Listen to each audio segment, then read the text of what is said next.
Mbomboy Notto Diobass ay gox lañ ci daanu Thiès ñaari waxtu ci bëccëg jot na fa mbokk yi asalaamaaleykum ak mbégte la ñuy am di dellu soir ak yéen fii ci rajo Dunia Vision li gën a fas ci boobu xibaar yi. kuréel gi ëmb ay taskatu xibaar ci Sénégal wërngalu këpp ñoom ci seen bopp daañu amal seen ko fukkeelu congrès tey ji lay doon ñoom ci seen bopp nag lay illa jë moo di fexe ba waxtaanee code de la presse bi ñu nar a jàllale foofu ci assemblée nationale waxtaan ci ana nag yan perspective wala sax lan la mën a jural ñi nga xam te ni ñoo nekk ay taskatu xibaar loolee moo nekk thème bañ fa nar a waxtaanee. daañu tamit addu ci lu soxal wàllum nag kujje politique yi ndaw ñi seen bopp ñoo ko nag daal di woon digle woon def nañu ko ak doxub ñaxtu foofee ca université Cheikh Anta Diop mu mel ne nag yombutoon dara ci diggante ñoom ak takk der yi ndax nag joorante grenade lacrymogène ak xeere moom takkarnaase woon na la nag nekk loo xamante ni ñoom seen bopp lañ ci naqaru daal moo di anam ya ñu jàpp ne moom la Macky Sall di yore réew mi dëppoowul ak yoon yeneen ci ay ponk bu ñu ko ci dëxëñee xibaar yi day buur ci kanam yaatal gi.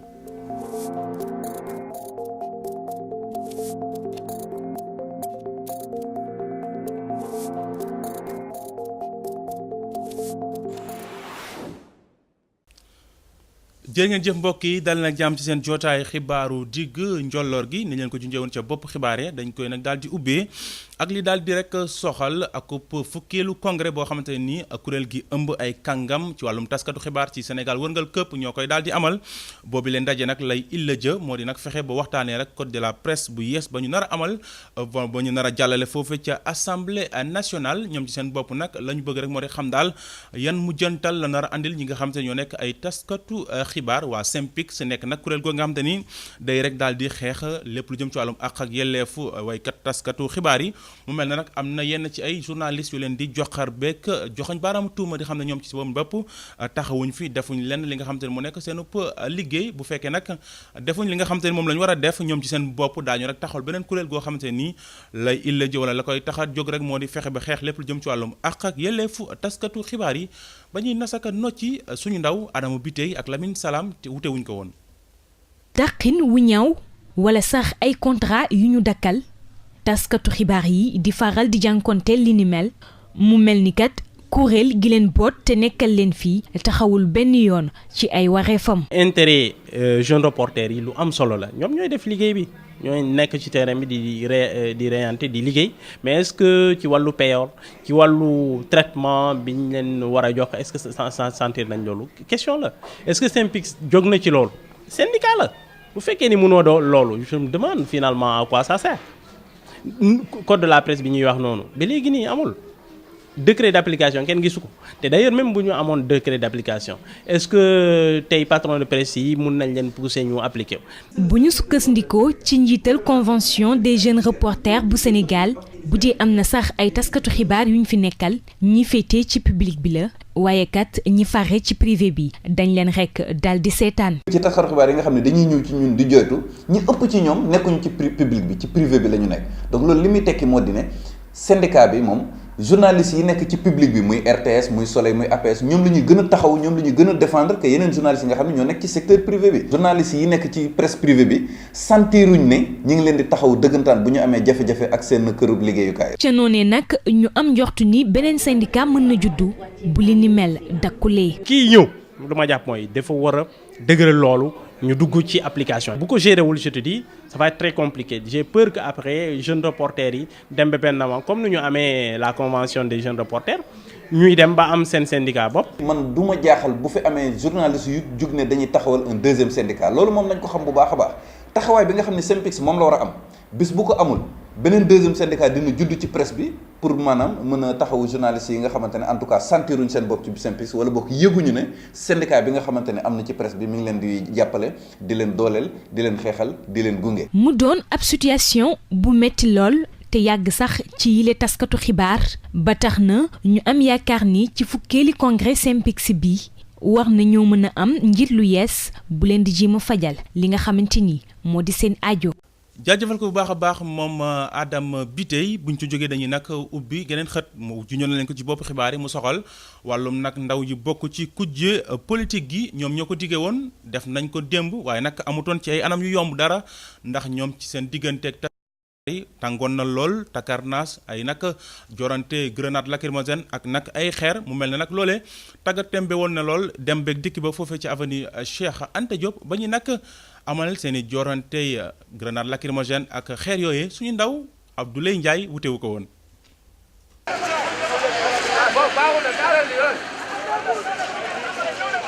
déggoo du lànk ñun kilifa gi ñu doon tax na mënuñoo seetaan suñuy jarbaat mënuñoo seetaan suñuy doom takk der yi di leen boom di leen sànni ay lacrymogène ñu toog suñu kër di seetaan loolu moo tax tey suñu taxawaay am fii ci biir université bi. xam nga préfet li mu wax bu nekkoon réew la boo xam ni yoon moo ko tënk kon kenn du ci teg dara mais xam ngeen ni réew la boo xam ni yoon dafa salfaañoo jaay doole nag fépp fu muy doxee ci réew fippu dafay dagan fippu boobu tax moo ñu fi indi tey ci kaddu président Bougane Gueye Dany ak kaddu waa Gëm sa bopp pour ñu jàppale suñuy doom suñuy jarbaat étudiants yi nga xam ni ñoo jóg di xeex ak takk der yi tey. démocratie démocratie démocratie.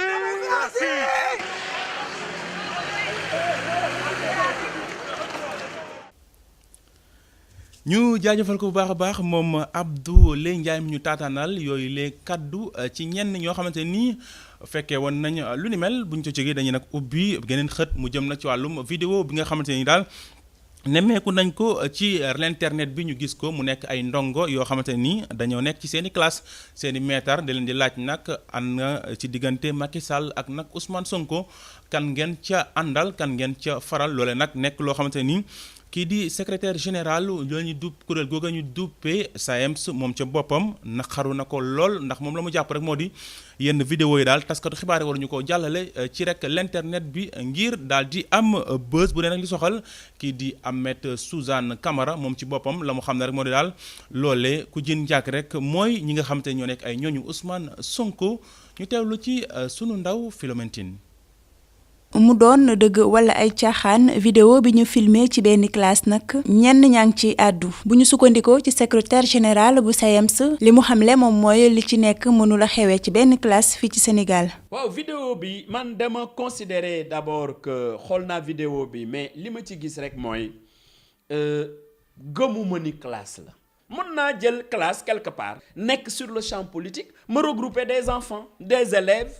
ne leen kaay leen après je fais un truc comme ça. mu yokk ci ni yenn yi ay faits divers képp la te médias yi tamit war nañ di gën a gëstu information yi ñuy joxe. autant homme politique yi am nañ ci responsabilité bu rëy autant aussi mais la presse nationale de notre pays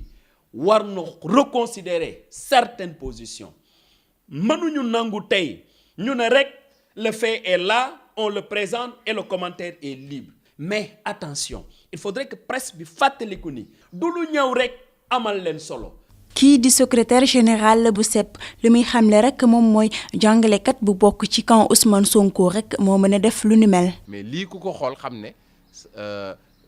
lu ñu préparé la candidat Sonko ñëpp xam nañ ne moom stratégie am yëpp mbébétam yëpp mooy nekk ci réseaux sociaux yi di pour wut doole lii nag yomb na.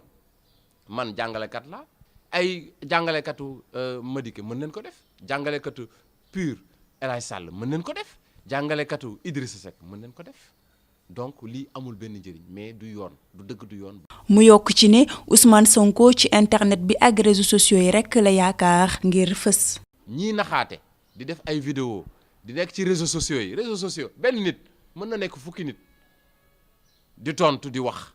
loolu xam nañ ko yéen ay journalistes ngeen xam ngeen waaye la réalité du terrain ñëpp xam nañ ko bu ëllëgee suba 24 février yàggatul soreetul Ousmane Sonko di leen gis les Sénégalais di leen ko découvrir. syndicat jàngalekat yi nag di woo way politique yi ngir ñu gën a ànd ak seen xel tamit di fàttali ne presse bi dafa war a gën a def li nga xam ne moom mooy rôle am. mu ngi noonu ñu jaajëfal ko bu baax a baax moom Philomène Tine bu ñu ci jógee dañuy ubbi geneen xët jëm nag ci wàllum ndóol ak xeex lépp lu jëm ci wàllum ñàkk ci dënnuk Afrique ak réewuk Sénégal mu mel ne nag kuréel googu ñu duppee Académie nationale des sciences et techniques du Sénégal ñoom ci seen bopp def nañu càmbar ngir nag daal di koy fësal di xam ne daal ñoom seen bopp jóg nañ taxaw temb woo ci nag ñi nga xam te ni ñoo nekk ay kilifa di nekk képp koo xam te ni mbir ma soxal na la ngir ñu daal daal fexe ba lépp lu jëm ci wàllum ñàkk ak ndóol daal di nag jóge ci dënnuk Afrique ak réewu ko Sénégal ngir nag amal lu ni mel ñu ngi ciy woo askan wi ñu dugal ci seen i yoxo waaye tamit ñi nga xam te ñoo nekk kilifa yi ngànk réew ma ba ñu nasaka nocci suñu ndaw Penda Badji ak Xaalifal ñoom wute wuñ ko woon. ndóol doon lu ñu nemmeeku file ci Sénégal loole nag li koy mandargaal moo di ñàkk jàppalante ba ca wax ci diggante nit ñi bu ñu sukkandikoo ci jàngat ba ca Académie nationale des sciences et techniques bu Sénégal amal. ñi ëpp ci ñun dañuy joxe danañu maye. wala di saraxe wala di jox ñi nga xam ni ñooñu gën néew doole mais boo seetloo bu baax ci volume li ñuy joxe li ëpp mi ngi jëm ci ñi nga xam ni seen am-am néewul trop. jolle nag ay solution ngir mun a xeex ndóol bi ci mim réew yëkkati nañ ko fa. benn bi mooy état yi delloo seen loxo ci protection sociale comme niñ ko commencé nii mais ñu dëgër ci ni ñu xiir nguur yi. mairie yi état yi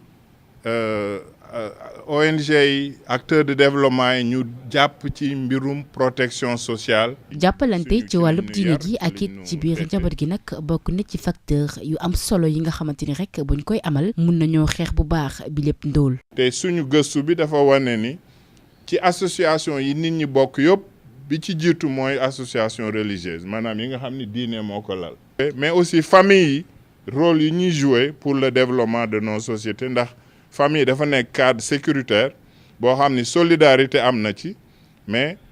entrepreneuriat aussi war na ci gën am mu gën dëgër nit ñi mën développer. kon nag bu ñu sukkandikoo ci jàngat bi lépp académie amal jëlee fi ndóol ci même réew mënees naa am bu fekkee ni citoyen yi ak it ñi di institution publique yi nag boole nañu seen doole ba yi lépp acteur mën koo yëg.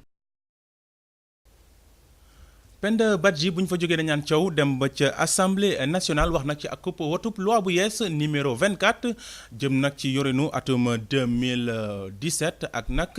projet de loi numéro 26 jëm nag ci yorinu atum 2018 mu mel ne nag am na ay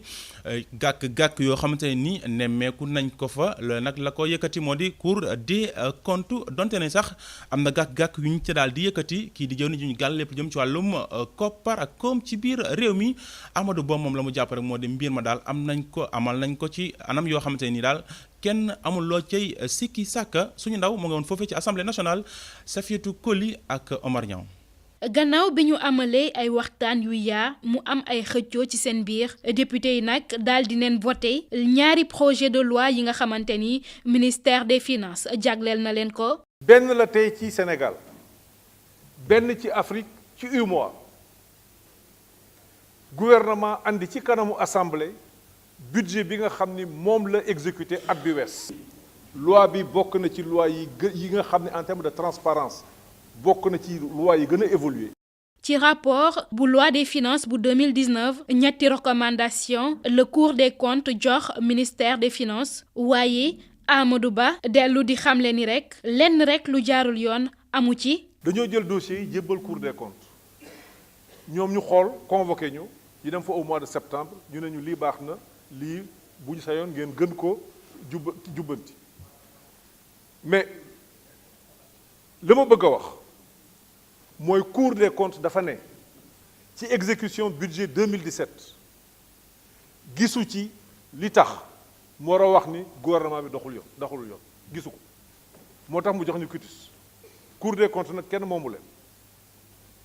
nee nañu nag 3 recommandations. am na sax yenn ci ay député yi nga xamante ni ànduñu ci boobule vote ñoom ñooñee sax nëbbuñu ko. Cour des comptes ba tey am na ñetti observation yu mu def yoo xamante ne respecté wu leen ko teewul da ngeen a continuer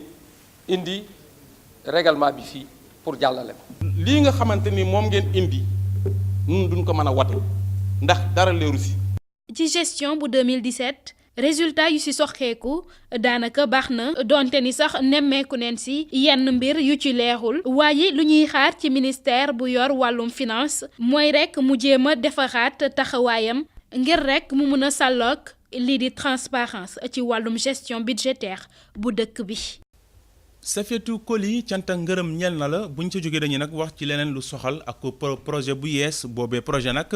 mu mel ni la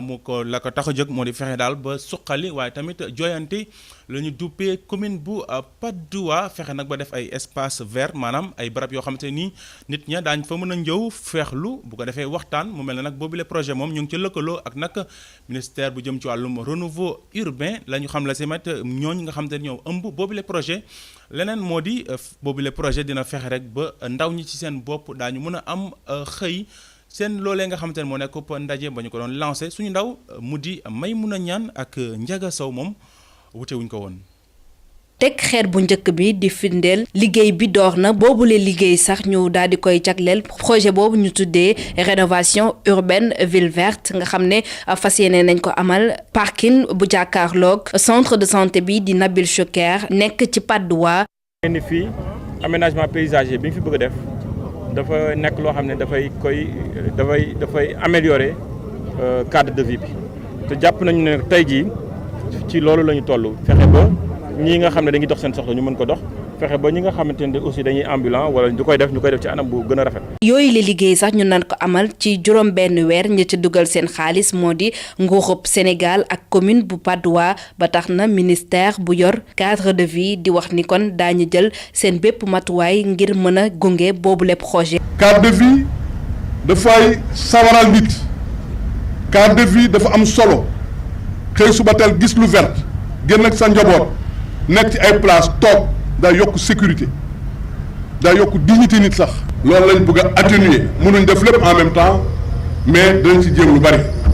gannaaw loolu commune bi ci boppam ñoom ñooy saytu fu liggéey bi tollu. di leen du ñu toog bés bu nekk dinañ fa wàcc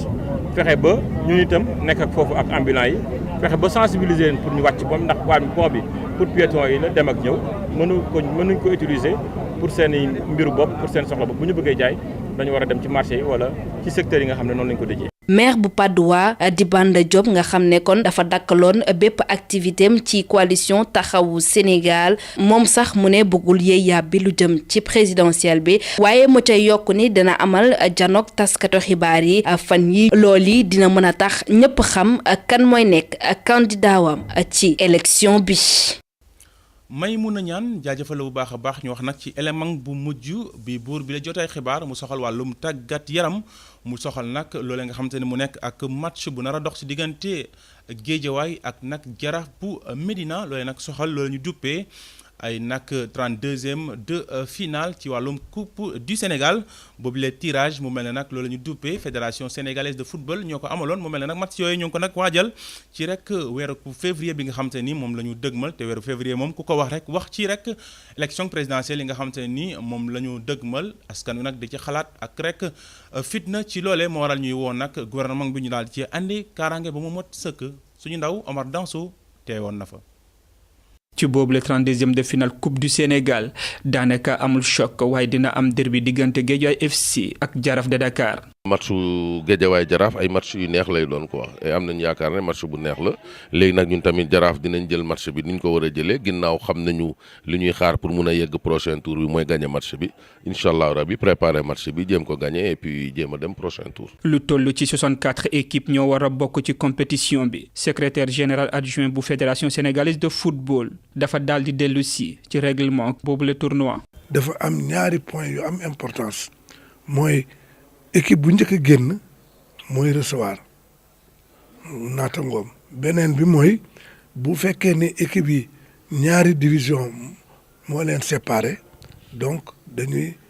wëlbati tirage bi. yile jongante dinañ ko amal ci biir campagne électorale mu nekk période boo xamante ne assurer sécurité ci stade yi dina jafe. danañ saisir sécurité bu fekkee ni mën nañu am ay alkaati yi ñu assurer sécurité bi ñu football ko. bu fekkee ni nag duñ ko mën a am alors dañuy obligé changer date yi bu boobaa nag danañ leen wax yan date lañ koy def